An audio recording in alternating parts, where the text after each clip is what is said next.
All right, everyone, we're going to start our new lecture series on humanism and the new intellectual currents that we see there. Uh, so we're going to go a little bit greater in depth. We're going to look mostly at Italian humanism, and then we will begin turning our attention towards humanism in the Northern Renaissance and the Northern Renaissance in general. So let's first look at the origins of humanism. We can't really look at anything Renaissance-y, shall we say, in Italy without looking at the precursors to the Renaissance in the early 14th century, and in particular, one Italian poet, that's Dante Alighieri, who was famous for his work, the Commedia Divina, the Divine Comedy, in which his character looks at heaven and purgatory and hell, and his influence, particularly on the Italian language, because Dante was writing in Italian, and that becomes very, very important for that vernacular language. And then two later writers who are associated also as early Italian Renaissance writers, Francesco Petrarca and Giovanni Boccaccio. Petrarch was most noted for his sonnets, which he devoted, many of which were in honor of the object of affection, Laura, in the same way that Dante had a similar object of affection, Beatrice. In Boccaccio, we have a work of literature not unlike what Geoffrey Chaucer will later produce in England. For something very series of unrelated stories, or, well, loosely related stories. So, for instance, Boccaccio will tell stories that are set against the backdrop of the plague. So, 10 friends will leave the city of Florence, and they will go to a country house there to sort of hold up in hopes that the plague will pass by. And they're there for 10 days, and each of them tells a story a day. So it's 100 stories, and therefore it's called the Decameron. This is not unlike what, as I said, what Chaucer will do in England, where he will write the stories of different pilgrims who are on their way to the Becket Shrine. Boccaccio does complete his work. Chaucer never really does. Much of the ambitious task of Canterbury Tales is never quite completed. One of the big differences, though, is that we see that Boccaccio is considered to be a Renaissance writer, while just in terms of the timeline and the development of the English language, Chaucer is still considered to be a late medieval English writer. These folks, because they're writing in vernacular languages, really are signaling something new. Their works have to do with some religious things, but in many cases they're not. They're about love and courtly love and relationships and friendships and so on and so forth. And so these are not in any way a theological treatise, and neither, for that matter, is Dante's Divine Comedy. Another hallmark of humanism, though, is that there is a return to the sources of antiquity that are unmediated by commentaries. So this is a time now that the humanists are really very interested in reading Plato, in reading Aristotle, in reading the Latin poets, and not, let's say, like Seneca, the Latin orators, and not having them simply extracted into a commentary and a Christian theologian commenting on how those ancient sources are useful and or edifying in a Christian context.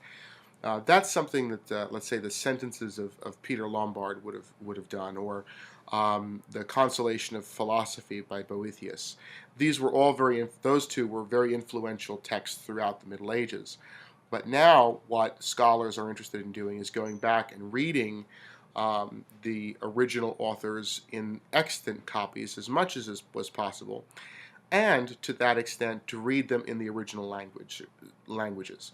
So it's no longer a question of reading something in a Latin translation or a vernacular translation, worse still, but actually reading it in the original Greek, in the original Latin, in the or the original Hebrew.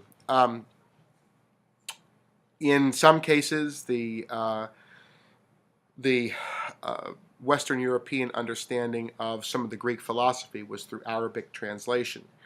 And so, for instance, when Thomas Aquinas and some of the high scholastic theologians of the 13th century were becoming reacquainted with Aristotle, they were understanding it by way of an Arabic translation from the Greek, and then the Arabic was translated into Latin.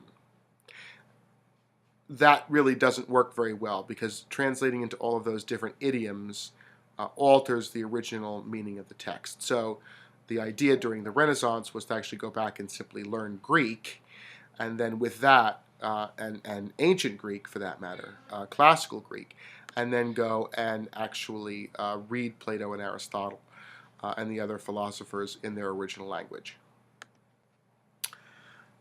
One of the most important aspects of this philosophical revival from antiquity was the Platonic revival. There were Byzantine scholars who were starting to move out of Byzantium as that city became, as Constantinople came under greater pressure from the Turkish encirclement in the early 1400s. Of course, Constantinople will fall to the Turks by 1453. Many of the scholars, though, began moving out of the city and moving around Western Europe, in particular to Italy. There were very famous expeditions of Byzantine emperors to actually two parts of Italy during the 1420s and 1430s, and they often brought a retinue with them of very well-known scholars.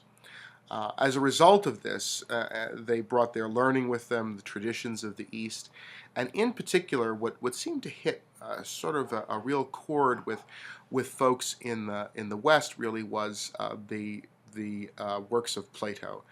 Aristotle was well known, but the agenda of the humanists really focused on reviving an interest in humanity and a kind of almost a transcendent quality of human nature.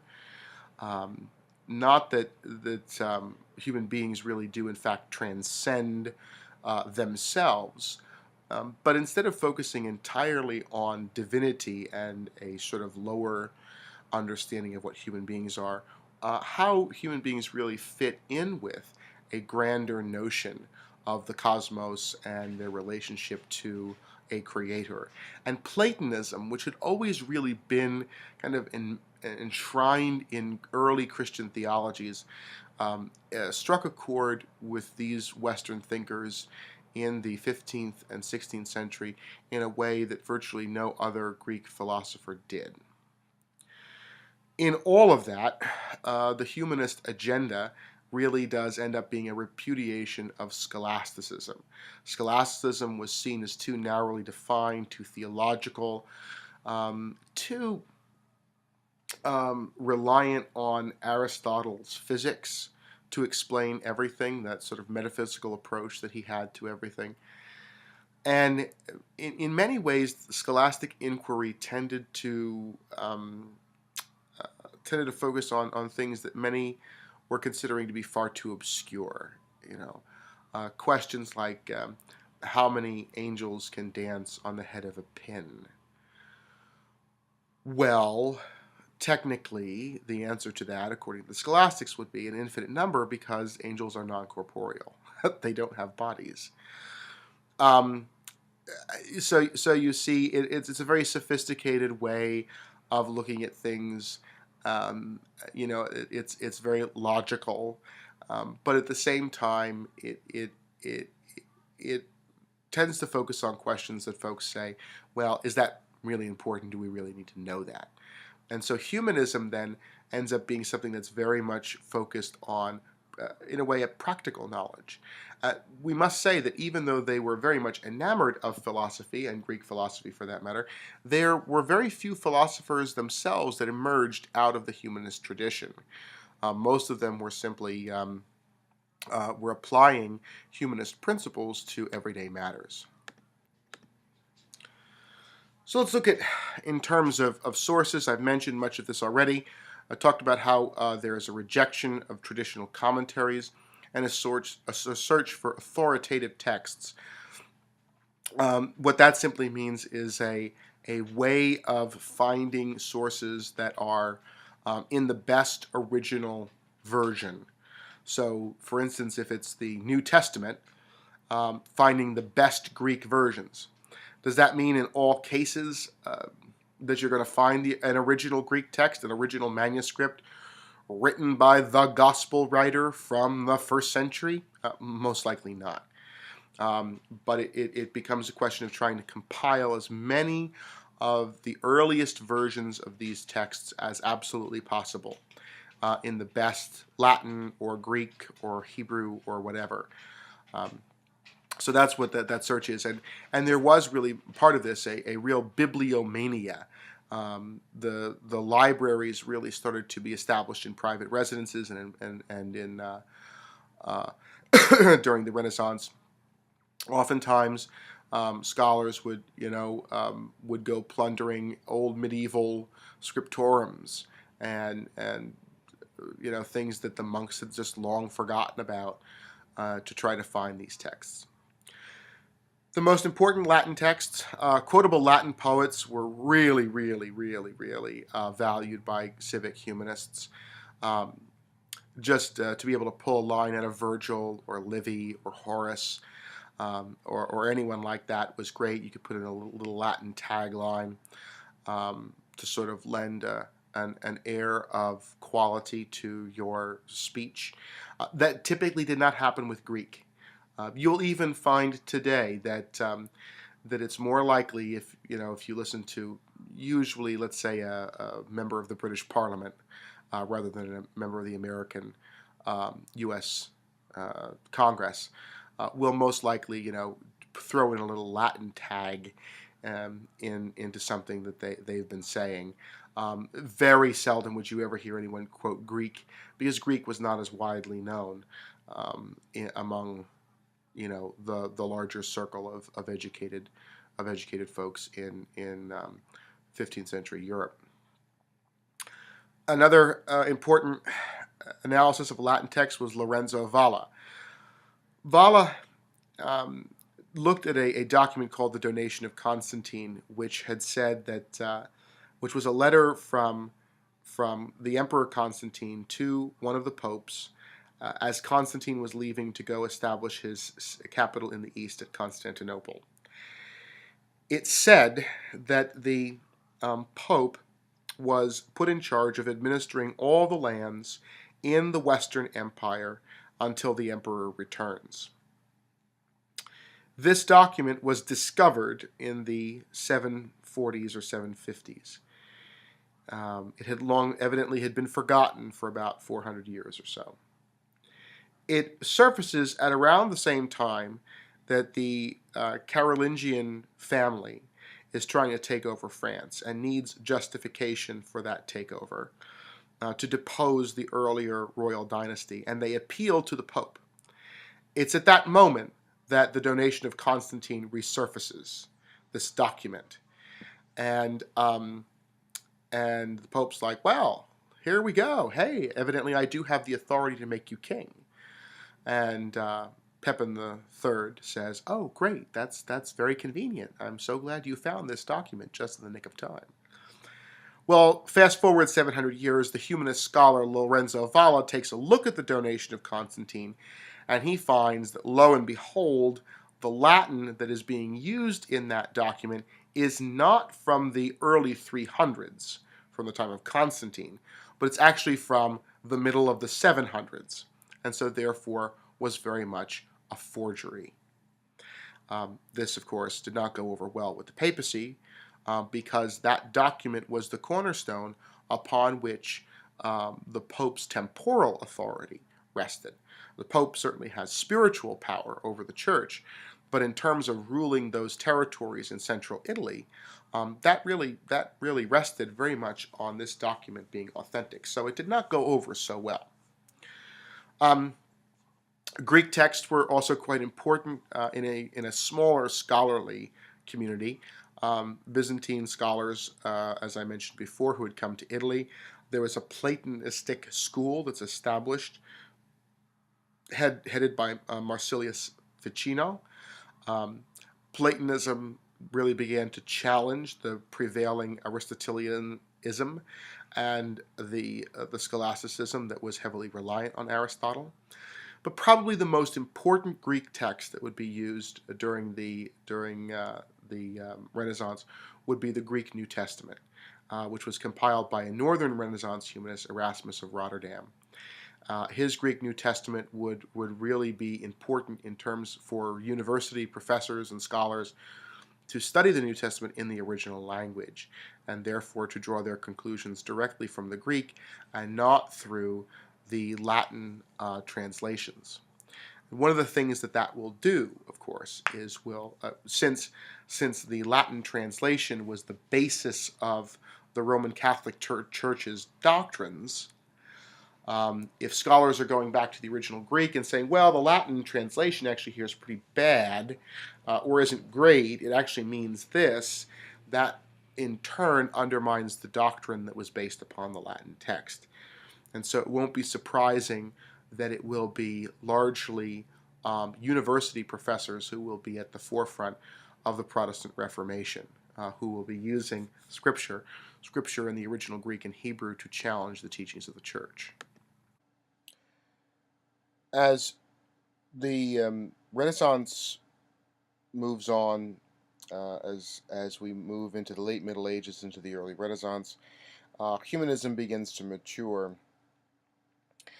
In particular, there's this much more positive take on the human condition that emerges.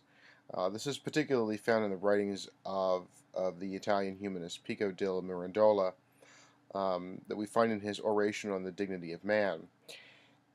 Mirandola's argument basically stems from a general humanist trend which says that if man is created by God, and God says in Genesis, for instance, that all of the creation is good, then humankind really can't be all that bad.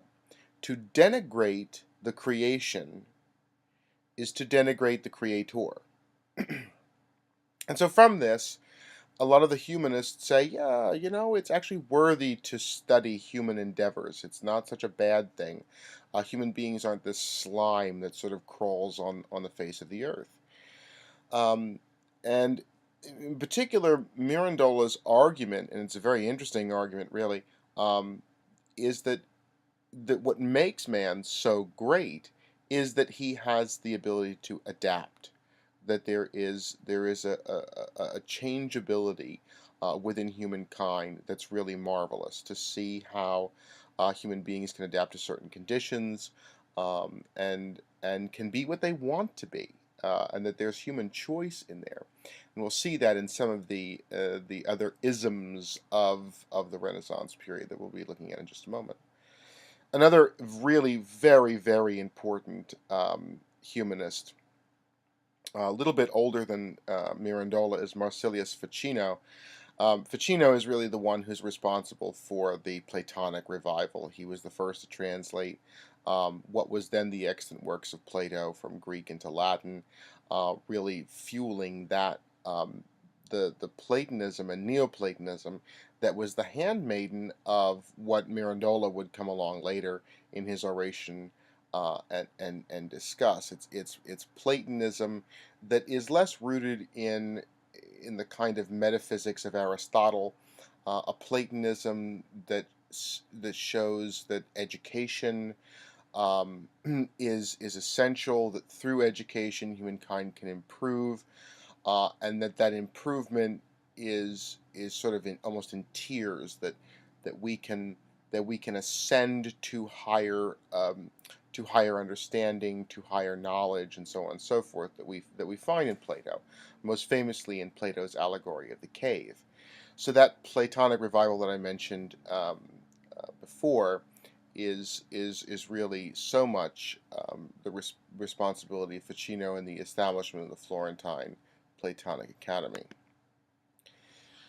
A few other isms that are related to humanism: individualism. Um, Medieval society was based on the corporate model of social relations. People are seen as part of a group or an estate.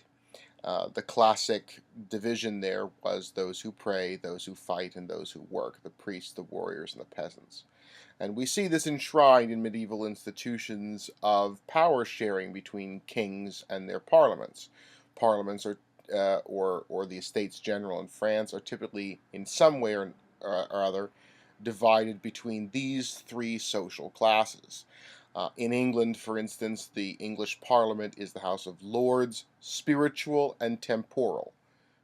The bishops of the church and the warrior aristocracy, and then on the other side of Parliament, the peasantry, the commons. In the French estates, there are three, each one devoted to one of these estates. That's how society was understood. To incorporate a town means to give it special privileges. A free imperial city, for instance, in Germany, means that town is its own corporation. It's responsible for its own affairs and is therefore only responsible to the emperor, while a territorial estate, a small village in a duchy or a village in a county is responsible. Those people are responsible to the local duke or the local count.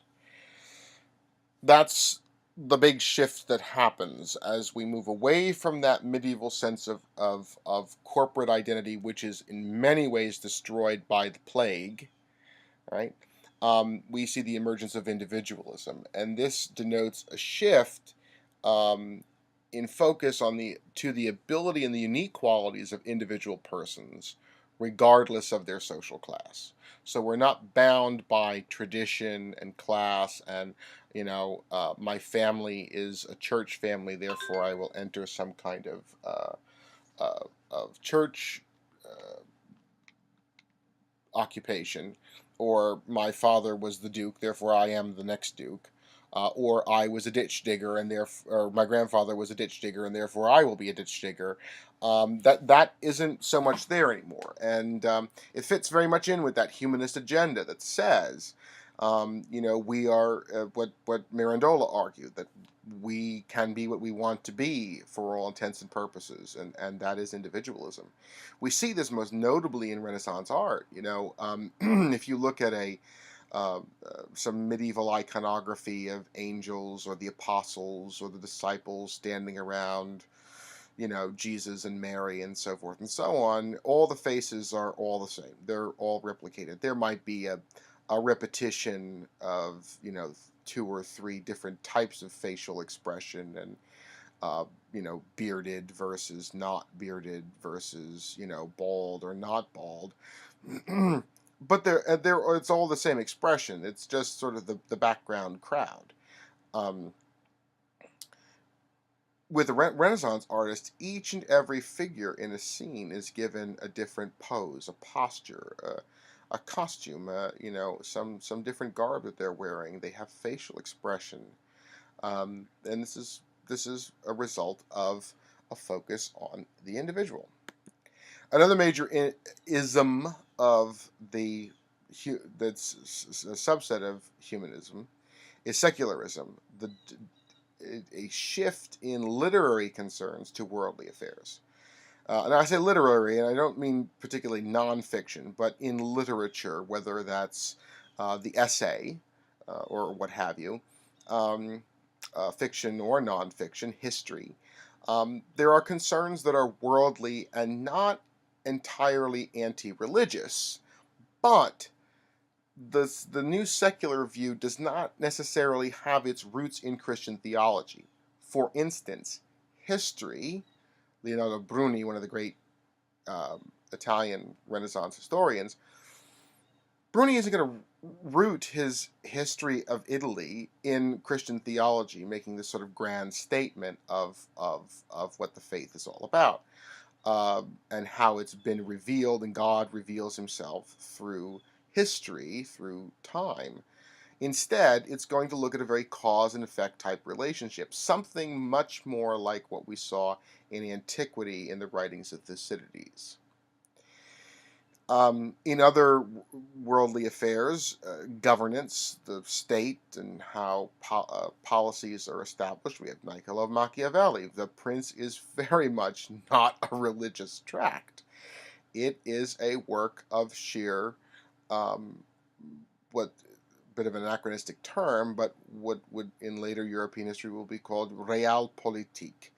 It is the real events on the ground confronting the stark realities of human nature, of governing a territory. Um, and it means that sometimes the ruler has to apply principles that perhaps wouldn't necessarily pass muster as that ruler stands before St. Peter at the gates of heaven, shall we say. Um, Baldassare Castiglione, in a very different type of work, the Book of the Courtier, um, that really says, what are good manners? Yeah, are they vaguely related to what a good religious person ought to do? Yes and no. Um, it suggests that one ought to be adept at sort of feats of daring do or athleticism, riding horse, but they also should be good dancers. They should be good speakers, good conversationalists, that they should understand art, they should understand music and poetry, they should be very well rounded. What we would today call the man of letters, or the Renaissance man or woman for that matter. That's what the courtier ought to be. So is it devoid of religious moral virtue? No. Um, but it's rooting its ethic in something other than simply the Christian tradition.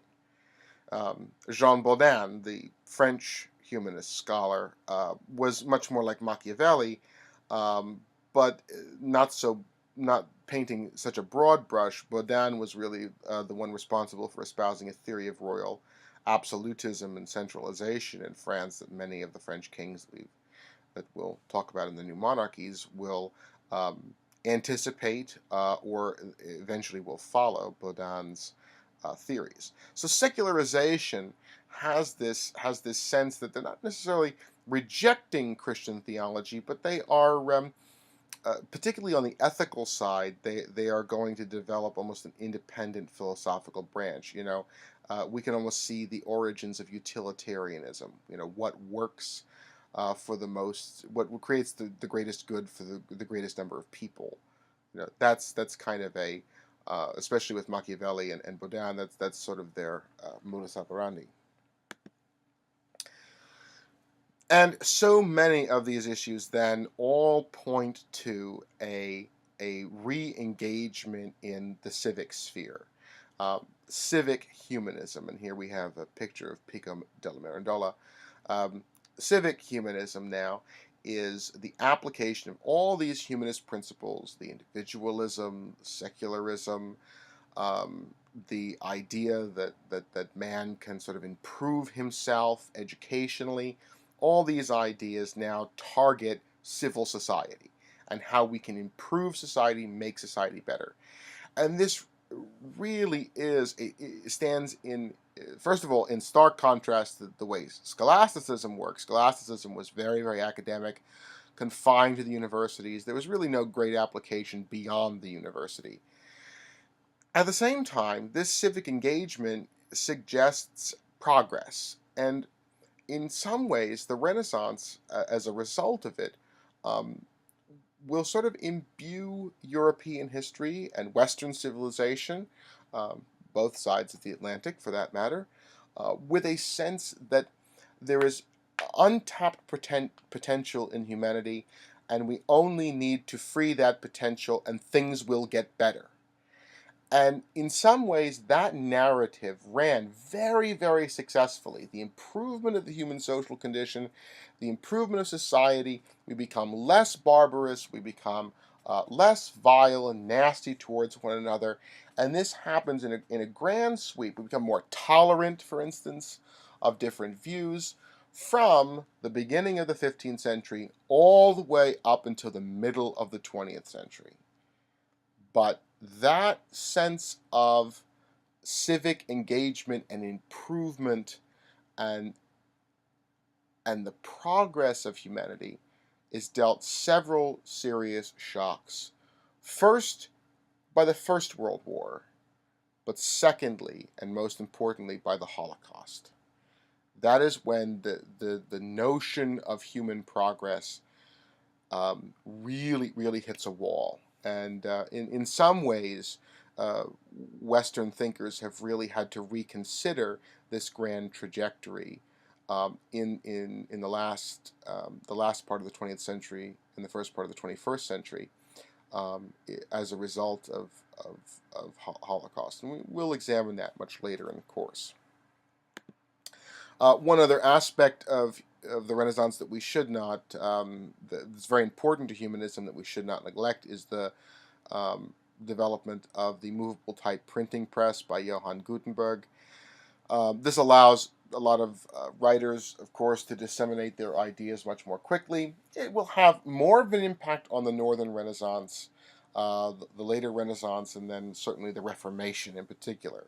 And when we say the Reformation here, of course, is one of the most important books that's going to be published. That was a very long book that had to be copied by hand in papal scriptur or in monastic scriptorum.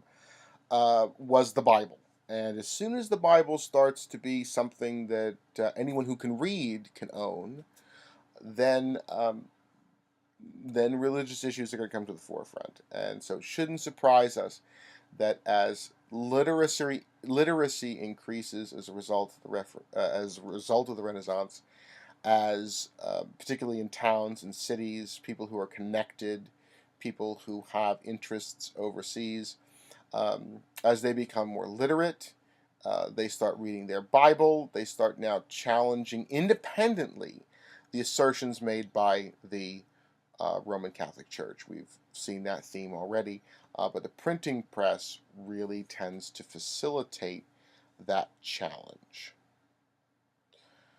All right, we will pause really there for a moment with our discussion of humanism. We'll come back to more issues in the Renaissance in another segment. But for now, thank you for listening.